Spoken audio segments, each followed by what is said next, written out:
এই খালটা ইনশাল্লাহ আমরা সম্পূর্ণভাবে যখন কাজ শেষ করতে পারবো তখন কিন্তু প্রায় ৩১,০০০ কৃষক এখান থেকে পানি পাবে, এই খালের সুবিধা পাবে এবং প্রায় ১২০০ হেক্টর জমি এই খালে যে পানি থাকবে সেই পানির সেচ সুবিধার মধ্যে আসবে।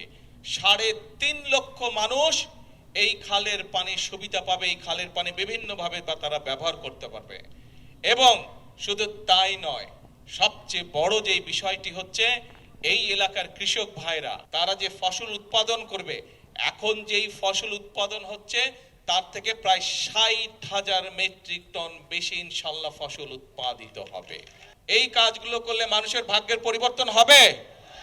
এটাই হচ্ছে বিএনপির রাজনীতি, মানুষের ভাগ্যের পরিবর্তন করে।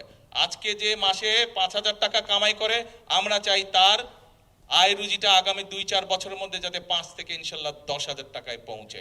আজকে যে ২,০০০ টাকা ইনকাম করে, আমরা চাই এমন পলিসি নিতে, আমরা চাই এমন পদক্ষেপ নিতে যার মাধ্যমে তার ইনকামটা ডবল হবে। যদি ২,০০০ হয় ৪-৫,০০০ আগামী কয়েক মাসের বা ২-৪ বছরের মধ্যে যাতে তার ইনকামটা ডবল হয়।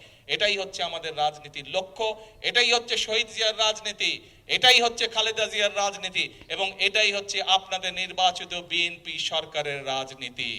আজকে শুরু হোক এই খাল খনন কর্মসূচি আমরা উদ্বোধন করেছি। এই খাল খনন কর্মসূচির মাধ্যমেই, এই খাল খনন কর্মসূচির মাধ্যমে আজকে দেশ গড়ার কর্মসূচির কাজ আমরা শুরু করলাম ইনশাআল্লাহ।